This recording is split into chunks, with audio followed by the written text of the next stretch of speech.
ನೋಡಿ, ಬಿಜೆಪಿಗೆ ಒಂದು ಕೊರಗಿದೆ. ಕೇರಳದಲ್ಲಿ ಸರ್ಕಾರ ರಚನೆ ಮಾಡೋಕ್ಕೆ ಆಗ್ತಾ ಇಲ್ಲ ಅನ್ನೋ ಕೊರಗು.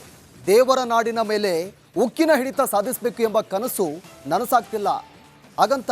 ಆದರೆ ನಿಧಾನವಾಗಿ ಕೇರಳದಲ್ಲಿ ಬಿಜೆಪಿ ತನ್ನ ಶಕ್ತಿಯನ್ನ ಹೆಚ್ಚಳ ಮಾಡಿಕೊಳ್ತಿದೆ. ಸ್ಥಳೀಯ ಸಂಸ್ಥೆ ಚುನಾವಣೆಯಲ್ಲಿ ಎನ್ಡಿಎ ಮೈತ್ರಿಕೂಟ ಉತ್ತಮ ಸಾಧನೆಯನ್ನ ಮಾಡಿದೆ.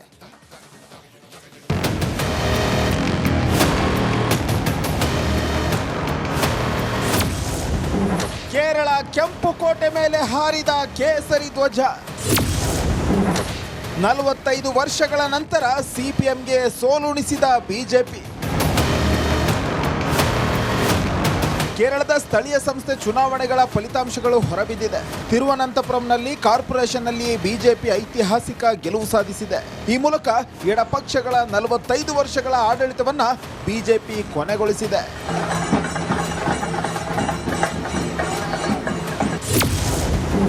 ಕೇರಳದಲ್ಲಿ ಕಮಲ ಕಮಾಲ್. ಬಿಜೆಪಿ ನೇತೃತ್ವದ ಎನ್ಡಿಎ ತಿರುವನಂತಪುರಂ ಮಹಾನಗರ ಪಾಲಿಕೆಯಲ್ಲಿ 50 ವಾರ್ಡ್ಗಳನ್ನು ಗೆದ್ದು ಐತಿಹಾಸಿಕ ಗೆಲುವು ಸಾಧಿಸಿದೆ. ಕೇರಳದಲ್ಲಿ ಅಧಿಕಾರದಲ್ಲಿರುವ ಎಡ ಪ್ರಜಾಸತ್ತಾತ್ಮಕ ರಂಗ ಕೇವಲ 29 ಸ್ಥಾನಗಳನ್ನು ಗೆದ್ರೆ, ಕಾಂಗ್ರೆಸ್ ನೇತೃತ್ವದ ಯುನೈಟೆಡ್ ಡೆಮಾಕ್ರೆಟಿಕ್ ಫ್ರಂಟ್ 19 ವಾರ್ಡ್ಗಳನ್ನು ಗೆದ್ದಿದೆ. 2 ವಾರ್ಡ್ಗಳನ್ನು ಸ್ವತಂತ್ರ ಅಭ್ಯರ್ಥಿಗಳು ಗೆದ್ದಿದ್ದಾರೆ. From day one itself of my announcement of candidature, there has been adverse criticism against me launched by the LDF and the Congress people. I thought they were probably frightened, but this went beyond an expected limit. In fact, every day there were trolls in the social media about me, and they were targeting me particularly. But somehow I am very happy to see that the people of Kerala, the people in my ward, have dismissed all those things as meaningless. Kerala ಜನತೆಗೆ ಧನ್ಯವಾದ ಹೇಳಿದ ಮೋದಿ. ಐತಿಹಾಸಿಕ ಗೆಲುವು ದಾಖಲಿಸಿದ ನಂತರ ಪ್ರಧಾನಿ ನರೇಂದ್ರ ಮೋದಿ ತಿರುವನಂತಪುರಂ ಜನರಿಗೆ ಧನ್ಯವಾದ ಅರ್ಪಿಸಿದ್ದಾರೆ. ತಿರುವನಂತಪುರಂ ಕಾರ್ಪೊರೇಷನ್ನಲ್ಲಿ ಬಿಜೆಪಿ ಎನ್ಡಿಎ ಪಡೆದ ಬಹುಮತವು ಕೇರಳದ ರಾಜಕೀಯದಲ್ಲಿ ಒಂದು ಮಹತ್ವದ ಕ್ಷಣ ಎಂದು ಹೇಳಿದ್ದಾರೆ.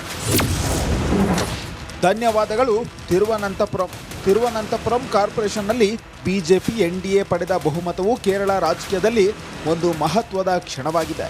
ರಾಜ್ಯದ ಅಭಿವೃದ್ಧಿಯ ಆಕಾಂಕ್ಷೆಗಳನ್ನು ನಮ್ಮ ಪಕ್ಷದಿಂದ ಮಾತ್ರ ಪೂರೈಸಲು ಸಾಧ್ಯ ಎಂದು ಜನರಿಗೆ ಖಚಿತವಾಗಿದೆ.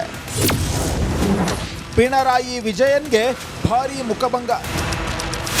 ಕೇರಳದ ಸ್ಥಳೀಯ ಸಂಸ್ಥೆ ಚುನಾವಣೆ ಫಲಿತಾಂಶಗಳು ರಾಜ್ಯದ ರಾಜಕೀಯದಲ್ಲಿ ಮಹತ್ವದ ತಿರುವನ್ನ ಸೂಚಿಸಿವೆ. ವಿರೋಧ ಪಕ್ಷವಾದ ಯುನೈಟೆಡ್ ಡೆಮಾಕ್ರೆಟಿಕ್ ಫ್ರಂಟ್ ಪುರಸಭೆ ಹಾಗೂ ಪಂಚಾಯತ್ಗಳಾದ್ಯಂತ ಸ್ಪಷ್ಟ ಮೇಲುಗೈ ಸಾಧಿಸಿದ್ದು, ಆಡಳಿತಾರೂಢ ಲೆಫ್ಟ್ ಡೆಮಾಕ್ರೆಟಿಕ್ ಫ್ರಂಟ್ ತನ್ನ ಹಲವು ಸಾಂಪ್ರದಾಯಿಕ ಭದ್ರಕೋಟೆಗಳಲ್ಲಿ ಹಿನ್ನಡೆ ಅನುಭವಿಸಿದೆ. News desk, republic Kannada. ನೋಡಿ, ಬಿಜೆಪಿ ಕೇರಳದಲ್ಲಿ ಅಧಿಕಾರಕ್ಕೆ ಬರಬೇಕು ಅಂತ ಪ್ರಯತ್ನವನ್ನು ಮಾಡ್ತಾ ಇದೆ. ಈಗ ಕೇರಳ ಸ್ಥಳೀಯ ಸಂಸ್ಥೆ ಚುನಾವಣೆ ಫಲಿತಾಂಶ ಪ್ರಕಟವಾಗಿರೋದು.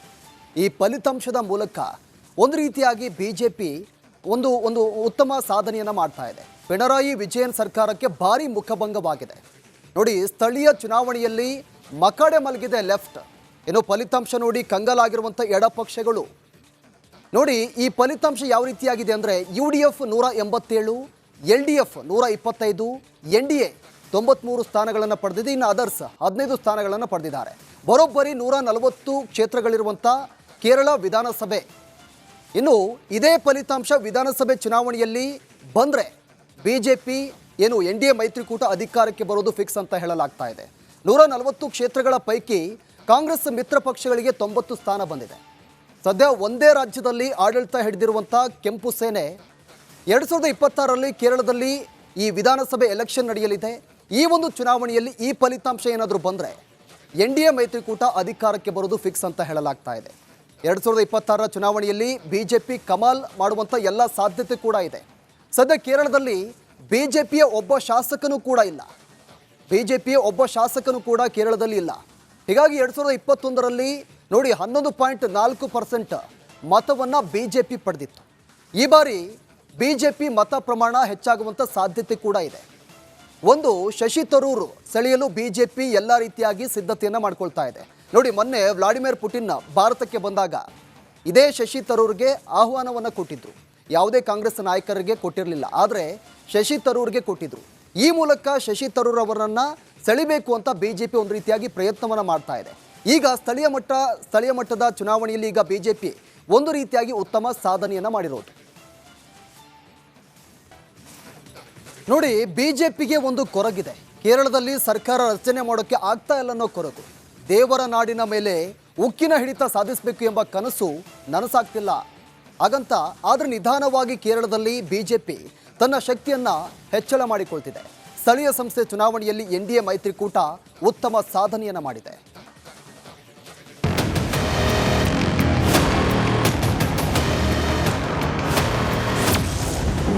ಕೇರಳ ಕೆಂಪು ಕೋಟೆ ಮೇಲೆ ಹಾರಿದ ಕೇಸರಿ ಧ್ವಜ. 45 ವರ್ಷಗಳ ನಂತರ ಸಿಪಿಎಂಗೆ ಸೋಲುಣಿಸಿದ ಬಿಜೆಪಿ. ಕೇರಳದ ಸ್ಥಳೀಯ ಸಂಸ್ಥೆ ಚುನಾವಣೆಗಳ ಫಲಿತಾಂಶಗಳು ಹೊರಬಿದ್ದಿದೆ. ತಿರುವನಂತಪುರಂನಲ್ಲಿ ಕಾರ್ಪೊರೇಷನ್ನಲ್ಲಿ ಬಿಜೆಪಿ ಐತಿಹಾಸಿಕ ಗೆಲುವು ಸಾಧಿಸಿದೆ. ಈ ಮೂಲಕ ಎಡಪಕ್ಷಗಳ 45 ವರ್ಷಗಳ ಆಡಳಿತವನ್ನ ಬಿಜೆಪಿ ಕೊನೆಗೊಳಿಸಿದೆ.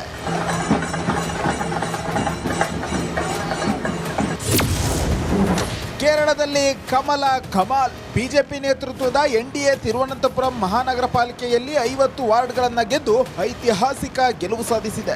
ಕೇರಳದಲ್ಲಿ ಅಧಿಕಾರದಲ್ಲಿರುವ ಎಡ ಪ್ರಜಾಸತ್ತಾತ್ಮಕ ರಂಗ ಕೇವಲ 29 ಸ್ಥಾನಗಳನ್ನು ಗೆದ್ರೆ, ಕಾಂಗ್ರೆಸ್ ನೇತೃತ್ವದ ಯುನೈಟೆಡ್ ಡೆಮಾಕ್ರೆಟಿಕ್ ಫ್ರಂಟ್ 19 ವಾರ್ಡ್ಗಳನ್ನು ಗೆದ್ದಿದೆ. 2 ವಾರ್ಡ್ಗಳನ್ನು ಸ್ವತಂತ್ರ ಅಭ್ಯರ್ಥಿಗಳು ಗೆದ್ದಿದ್ದಾರೆ. From day one itself of my announcement of candidature, there has been adverse criticism against me launched by the LDF and the Congress people. I thought they were probably frightened, but this went beyond an expected limit. In fact, every day there were trolls in the social media about me, and they were targeting me particularly. But somehow I am very happy to see that the people of Kerala, the people in my ward, have dismissed all those things as meaningless. Kerala ಜನತೆಗೆ ಧನ್ಯವಾದ ಹೇಳಿದ ಮೋದಿ. ಐತಿಹಾಸಿಕ ಗೆಲುವು ದಾಖಲಿಸಿದ ನಂತರ ಪ್ರಧಾನಿ ನರೇಂದ್ರ ಮೋದಿ ತಿರುವನಂತಪುರಂ ಜನರಿಗೆ ಧನ್ಯವಾದ ಅರ್ಪಿಸಿದ್ದಾರೆ. ತಿರುವನಂತಪುರಂ ಕಾರ್ಪೊರೇಷನ್ನಲ್ಲಿ ಬಿಜೆಪಿ ಎನ್ಡಿಎ ಪಡೆದ ಬಹುಮತವು ಕೇರಳದ ರಾಜಕೀಯದಲ್ಲಿ ಒಂದು ಮಹತ್ವದ ಕ್ಷಣ ಎಂದು ಹೇಳಿದ್ದಾರೆ. ಧನ್ಯವಾದಗಳು ತಿರುವನಂತಪುರಂ ಕಾರ್ಪೊರೇಷನ್ನಲ್ಲಿ ಬಿಜೆಪಿ ಎನ್ಡಿಎ ಪಡೆದ ಬಹುಮತವು ಕೇರಳ ರಾಜಕೀಯದಲ್ಲಿ ಒಂದು ಮಹತ್ವದ ಕ್ಷಣವಾಗಿದೆ. ರಾಜ್ಯದ ಅಭಿವೃದ್ಧಿಯ ಆಕಾಂಕ್ಷೆಗಳನ್ನು ನಮ್ಮ ಪಕ್ಷದಿಂದ ಮಾತ್ರ ಪೂರೈಸಲು ಸಾಧ್ಯ ಎಂದು ಜನರಿಗೆ ಖಚಿತವಾಗಿದೆ. ಪಿಣರಾಯಿ ವಿಜಯನ್ಗೆ ಭಾರೀ ಮುಖಭಂಗ. ಕೇರಳದ ಸ್ಥಳೀಯ ಸಂಸ್ಥೆ ಚುನಾವಣೆ ಫಲಿತಾಂಶಗಳು ರಾಜ್ಯದ ರಾಜಕೀಯದಲ್ಲಿ ಮಹತ್ವದ ತಿರುವನ್ನ ಸೂಚಿಸಿವೆ. ವಿರೋಧ ಪಕ್ಷವಾದ ಯುನೈಟೆಡ್ ಡೆಮಾಕ್ರೆಟಿಕ್ ಫ್ರಂಟ್ ಪುರಸಭೆ ಹಾಗೂ ಪಂಚಾಯತ್ಗಳಾದ್ಯಂತ ಸ್ಪಷ್ಟ ಮೇಲುಗೈ ಸಾಧಿಸಿದ್ದು, ಆಡಳಿತಾರೂಢ ಲೆಫ್ಟ್ ಡೆಮಾಕ್ರೆಟಿಕ್ ಫ್ರಂಟ್ ತನ್ನ ಹಲವು ಸಾಂಪ್ರದಾಯಿಕ ಭದ್ರಕೋಟೆಗಳಲ್ಲಿ ಹಿನ್ನಡೆ ಅನುಭವಿಸಿದೆ. News desk, republic Kannada.